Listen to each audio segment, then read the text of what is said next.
Bismillahirrahmanirrahim. Assalamualaikum warahmatullahi wabarakatuh. Alhamdulillahirabbil alamin. Wassalatu wassalamu ala sayyidina Muhammadin wa ala alihi wa sahbihi ajma'in, amma ba'du. Pada kesempatan kali ini insyaallah kita akan membahas tentang hukum melafadzkan basmalah.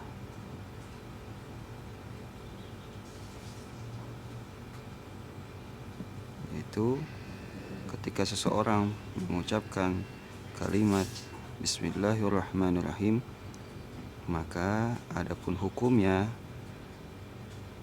di dalam hukum syariat ada 5 perkara.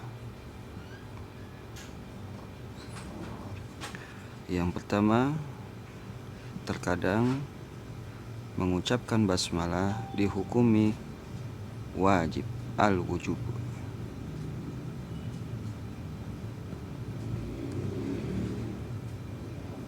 Yang kedua, terkadang hukumnya menjadi mandub atau sunnah.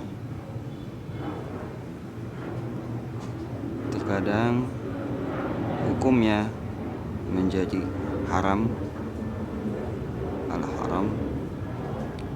Yang keempat, terkadang mengucapkan basmalah dihukumi makruh.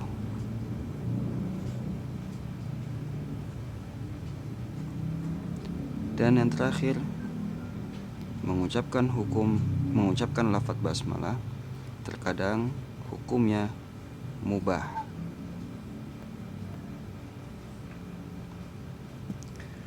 Yang pertama, hukum melafadzkan basmalah dihukumi menjadi wajib, yaitu ketika seseorang di dalam sholatnya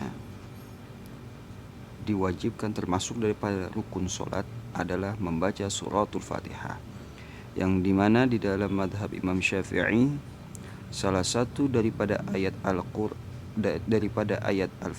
suratul Fatihah ialah ayat Bismillahirrahmanirrahim.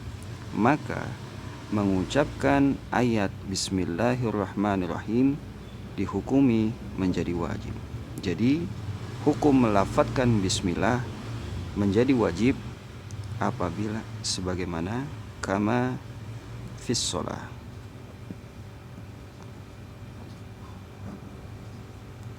Ketika seseorang mengerjakan sholat, membaca suratul Fatihah, di mana di dalam suratul Fatihah ada ayat Bismillahirrahmanirrahim, di mana seseorang apabila tidak mendatangkan ayat Bismillahirrahmanirrahim ketika membaca suratul Fatihah, maka sholatnya dihukumi tidak sah. Yang kedua, hukum melafadzkan basmalah menjadi mandub atau istilah kita sunnah, as-sunnah, yang mana kita ketahui sunnah itu ialah apabila ia kerjakan maka mendapatkan pahala, apabila ia tinggalkan maka tidak berdosa.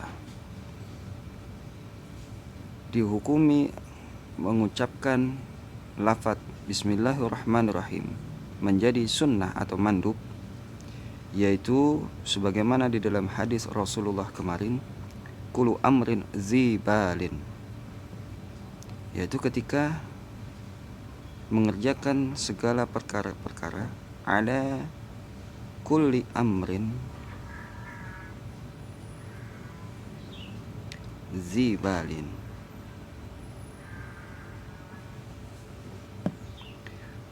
Apabila seseorang mengerjakan segala perkara-perkara yang zibal, apa itu zibal? Yaitu yang allazi yutamu bihi syar'an. Makna daripada zibal adalah definisinya hal, suatu keadaan yang mana keadaan itu yuhtamu, dianggap penting, bihi syar'an, dianggap penting sesuai syariat. Seperti apa? Contohnya seperti misalnya kal wudu. Wudu termasuk daripada sesuatu yang dianggap penting oleh syariat, maka disunahkan untuk mengucapkan lafaz bismillahirrahmanirrahim. Apalagi contohnya? Contohnya seperti taklif, mengarang daripada ilmu agama, misalkan taklif kitab, mengarang sebuah kitab yang mana kitab ini ada manfaatnya untuk kebanyakan orang. Itu dianggap penting oleh syariat, maka disunahkan ketika melakukan perkara-perkara ini, disunahkan untuk mengucapkan lafaz bismillahirrahmanirrahim terlebih dahulu, sesuai dengan hadis Nabi. Lalu yang ketiga, terkadang melafazkan bismillahirrahmanirrahim dihukumi menjadi haram. Yang mana kita ketahui apabila seseorang melafazkan bismillahirrahmanirrahim di dalam perkara-perkara yang haram zatnya, maka ia tidak diberikan pahala atas ucapannya itu, tetapi malah akan diberikan dosa atas lafadznya itu. Kenapa? Karena lafadz basmalah ketika itu dihukumi haram. Haram adalah suatu perkara yang apabila ia kerjakan maka akan mendapatkan dosa, apabila ia tinggalkan maka ia akan mendapatkan pahala jika ia niatkan karena Allah Subhanahu wa ta'ala. Jadi keadaan di mana melafadzkan basmalah menjadi haram adalah ketika ada al-muharram lidzatihi. Ketika seseorang itu melakukan suatu perkara yang haram karena zatnya itu perkara adalah haram, lalu ia mulai dengan melafadzkan bismillahirrahmanirrahim, maka yang pertama pekerjaannya itu haram, lalu mengucapkan basmalah juga haram. Contohnya seperti kasyurbil khamar, meminum khamar. Sebagaimana kita ketahui, khamar zatnya adalah haram. Meminum daripada khamar itu pun juga perkara yang haram. Zatnya memang haram. Pekerjaan meminum khamar adalah zat yang haram sesuai syariat. Maka apabila ia mengucapkan lafaz bismillahirrahmanirrahim ketika meminum khamar, maka yang pertama pekerjaan meminum khamar itu mendapatkan dosa, lalu ditambah lagi dengan dosa melafadzkan bismillah ketika meminum khamar itu. Jadi ada dua dosa di sini. Lalu yang keempat adalah hukum makruh. Apa itu makruh? Makruh itu adalah apabila ia kerjakan maka tidak mendapatkan pahala, dan apabila ia tinggalkan maka itu dia bisa mendapatkan pahala jikalau dia niatkan karena Allah Subhanahu wa ta'ala. Itu pengertian daripada makruh. Apabila ia tinggalkan maka mendapatkan pahala jika diniatkan karena Allah. Apabila ia kerjakan maka ia pun tidak mendapatkan dosa. Melafadzkan basmalah dihukumi menjadi makruh ketika ia melakukan perkara alal makruh, sesuatu perkara yang makruh lidzatihi, karena perkara itu memang zatnya makruh. Contohnya seperti misalkan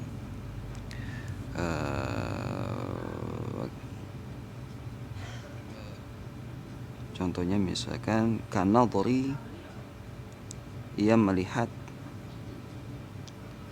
kepada ila farji, kepada kemaluannya.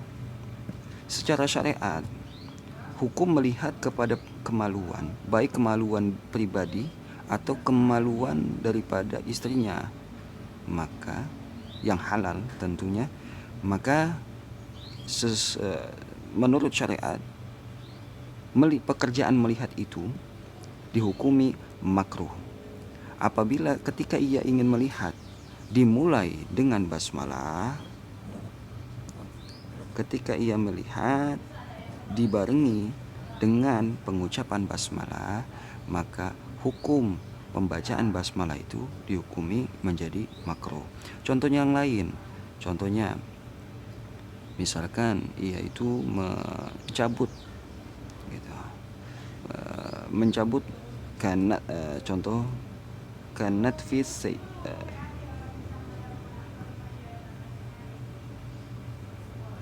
seperti contohnya mencabut uban gitu. Nah, apabila seseorang mencabut uban itu dihukumi makruh, zatnya memang makruh. Ketika ia mencabut uban itu dengan memakai lafaz basmalah, maka dihukumi yang pertama kemakruhan dari sisi mencabut uban, yang kedua mendapatkan kemakruhan karena melafadzkan basmalah pada suatu hal yang dimakruhkan. Yang kelima adalah hukum bismillah menjadi mubah, di mana mubah adalah suatu perkara yang apabila ia kerjakan tidak mendapatkan pahala ataupun dosa, apabila ia tinggalkan tidak mendapatkan pahala ataupun dosa, yaitu di mana allati la syarafa laha, tidak ada kemuliaan di dalam perkara tersebut. Contohnya karena kelimata, memindahkan suatu barang min makanin, dari suatu tempat, ila makanin akhar, ke tempat yang lain.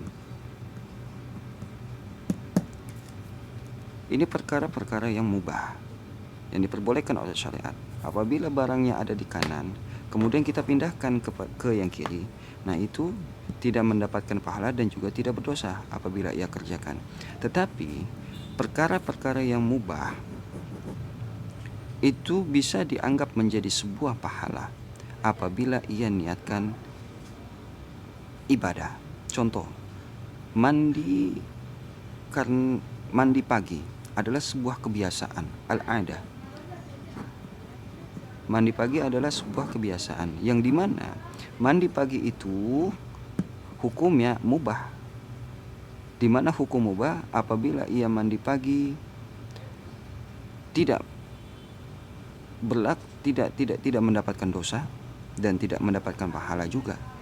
Tetapi jikalau niat mandi paginya itu ia niatkan agar yang ada ini, kebiasaan ini, ia niatkan untuk agar supaya ia lebih bersemangat mencari kerja, memberikan rezeki kepada keluarganya.